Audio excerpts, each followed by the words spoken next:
जनवरी की ठंडी रात में भुल्लनपुर गांव में रहने वाला राधेश्याम ठंड में सिकुड़ते हुए चला जा रहा था। आज राधेश्याम के जिगरी दोस्त की पड़ोस वाले गांव में शादी थी, जिसमें शामिल होने के बाद वो देर रात अकेले वहां से लौट रहा था।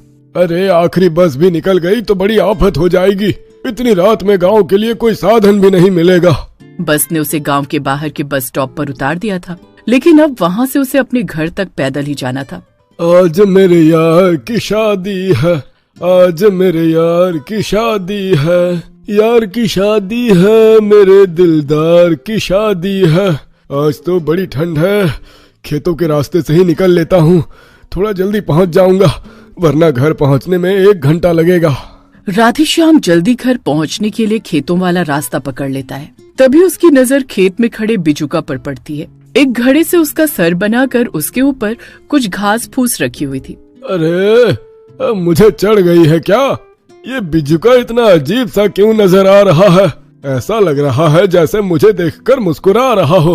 अरे राधेश्याम, तेरा दिमाग अपनी जगह से हिल गया है लगता है। बिजुका कोई इंसान थोड़ी होता है जो तुझे देखकर मुस्कुराएगा। राधेश्याम ने उस ख्याल को अपने दिमाग से झटका और एक बार फिर लंबे लंबे कदम बढ़ाकर खेतों को पार करने लगा। अभी वो थोड़ी दूर और चला होगा कि उसे फिर अपने दाएं और खेत में बिल्कुल हूबहू वही बिजुका खड़ा हुआ नजर आता है, जिसे उसने अभी कुछ देर पहले देखा था। ऐसा कैसे हो सकता है? अभी कुछ देर पहले ही तो मुझे ये बिजुका दिखा था, हूबहू वही कपड़े, और इस हुलिये में ये बिजुका यहाँ कैसे हो सकता है? इस बार तो राधेश्याम की डर के मारे हालत खराब हो गई थी। अरे राम राम राम, अरे इसका मतलब मुझे कोई गलतफहमी नहीं हुई थी। ये कोई बिजुका नहीं बल्कि भूत प्रेत लगता है। ये तो रास्ते के बीचों बीच खड़ा हुआ है। अरे करूँ तो क्या करूँ? राधेश्याम की अब आगे बढ़ने की हिम्मत नहीं हो रही थी, इसलिए वो वापस जाने के लिए जैसे ही पीछे मुड़ता है, अपने ठीक पीछे भी उसे एक और बिजुका खड़ा हुआ नजर आता है। मैंने तुम्हारा क्या बिगाड़ा है? मेरा रास्ता क्यों रोक रखा है? जाने दो मुझे। राधेश्याम के इतना कहते ही बिजुका जोर जोर से हंसने लगता है। बिजुका की डरावनी हंसी सुनकर राधेश्याम थर थर कांपने लगा था, लेकिन बिजुका उसकी जान ले लेता है। अगले दिन सुबह जब गांव वाले खेतों में आते हैं तो वहाँ पर राधेश्याम को बिरजू के खेतों में वे देखते हैं। उसके सर से खून बह रहा था। गांव के एक नौजवान युवक की इस तरह से मौत हो जाने से पूरे गांव में अफरा तफरी सी मच गई थी। कुछ दिन बाद, तुम्हें पता है ना, दिन छिपने के बाद खेतों में आना सही नहीं होता। अभी पिछले हफ्ते राधेश्याम यही खेतों में मरा हुआ मिला था। डर नहीं लगता है क्या? अब ये क्या बात हुई? दिन के उजाले में तो तुमसे मिल नहीं सकते, इसलिए दिन ढलने का इंतजार करता हूँ। अब तुम रात में भी मिलने से इनकार कर रही हो। घबराती क्यों हो? मैं हूं ना तुम्हारे साथ। ये लो, तुम्हारे लिए शहर से तोहफा लेकर आया था, वही देने के लिए बुलाया था यहाँ। चलो अब तुम पहले जाओ, थोड़ी देर बाद तुम्हारे पीछे पीछे मैं भी आता हूँ, वरना किसी ने साथ में गांव में आते हुए देख लिया तो बवाल हो जाएगा। राधा और मुकेश इसी गांव में रहते थे और अक्सर ही दिन छिपने के बाद खेतों में एक दूसरे से मिलने आया करते थे। मुकेश से तोहफा लेने के बाद राधा जल्दी जल्दी खेतों से निकलकर गांव की ओर जाने लगती है। अभी वो थोड़ी दूरी पहुंची थी कि उसे किसी के हंसने की आवाज सुनाई देने लगती है। मुकेश, मस्करी बंद करो। तुम ही हो ना पीछे पीछे आ रहे हो और मुझे डराने की कोशिश कर रहे हो। तुम्हें पता है ना मुझे अंधेरे से कितना डर लगता है। राधा के इतना कहते ही हंसी की आवाज बंद हो जाती है और राधा एक बार फिर गांव की ओर जाने लगती है। तभी उसे अचानक अपने सामने एक बिजुका खड़ा हुआ नजर आता है। अरे, ये रास्ते के बीचों बीच बिजुका किसने लगाया है? इसे तो खेतों में लगाया जाता है ना। राधा तेजी से बिजुका के पास से गुजरने लगती है कि तभी उसे ऐसा लगता है जैसे किसी ने उसका हाथ पकड़ लिया है।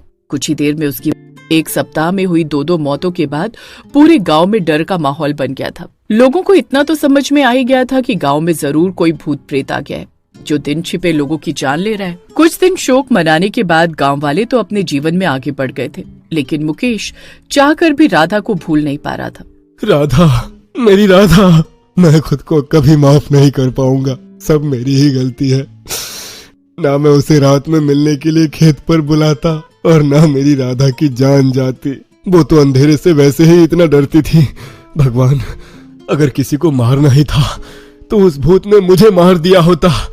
जब तक मैं पता ना लगा लूं कि मेरी राधा को किसने और क्यों मारा, मेरे मन को चैन नहीं मिलेगा। अपना दुख लेकर मुकेश पास ही के गांव में रहने वाले एक तांत्रिक बाबा के पास जाता है, जिन्हें भूत प्रेत भगाने की सिद्धि प्राप्त थी। बाबा, उस रात राधा मुझसे ही मिलने आई थी। पूरा खेत सुनसान था, गांव का कोई आदमी उस समय खेतों में नहीं था। मुझे पूरा यकीन है कि मेरी राधा को किसी इंसान ने नहीं मारा। जरूर इसके पीछे किसी भूत प्रेत का चक्कर है। अपनी राधा को तो मैं नहीं बचा सका, लेकिन मैं अपनी राधा की मौत का सच जानना चाहता हूँ।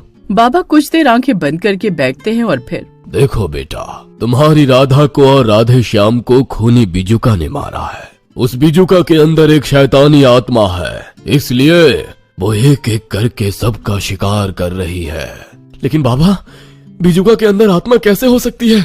बिजुका को तो हम गांव वाले अपने खेतों में लगाते ही हैं। आज से पहले तो कभी ऐसा नहीं हुआ कि कोई बिजुका शैतान बनकर गांव के लोगों को मारने लगे।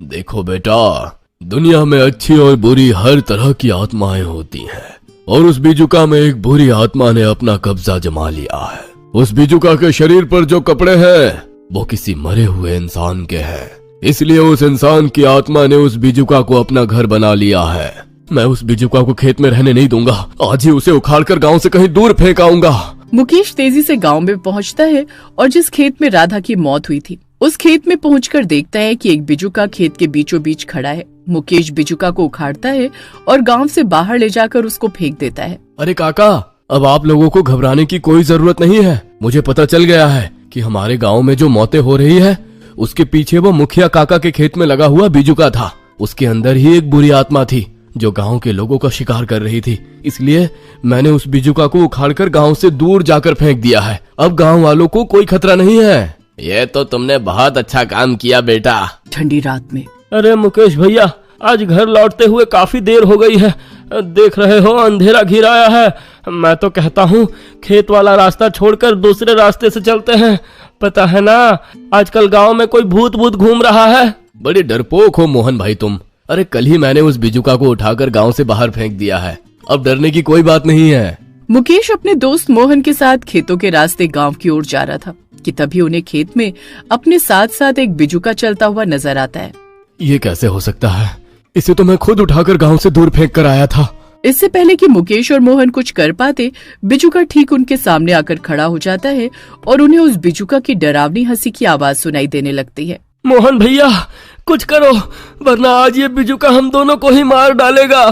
तुम भागो मोहन भैया, मैं इसे बातों में उलझाता हूँ, तुम पीछे से भाग जाना। बाबा ठीक कहते थे, तू एक बुरी आत्मा है जो इतनी आसानी से गांव का पीछा नहीं छोड़ेगी, इसलिए उन्होंने तेरी जैसी दुष्ट आत्मा से पीछा छुड़ाने का मुझे एक तरीका भी बताया था। इतना कहकर मुकेश गंगा जल निकाल कर बिजुका पर छिड़क देता है। ठीक उसी समय मौका देखकर मुकेश का दोस्त मोहन वहाँ से भाग जाता है। आज मुझे इसका अंत करना ही होगा। इतना कहकर मुकेश अपनी जेब में से लाइटर निकालकर बिजुका के सर पर लगी सूखी घास में आग लगा देता है। कुछ ही देर में बिजुका जलकर राख हो गया था और उसके साथ उसके शरीर पर पहने हुए कपड़े भी खत्म हो गए थे।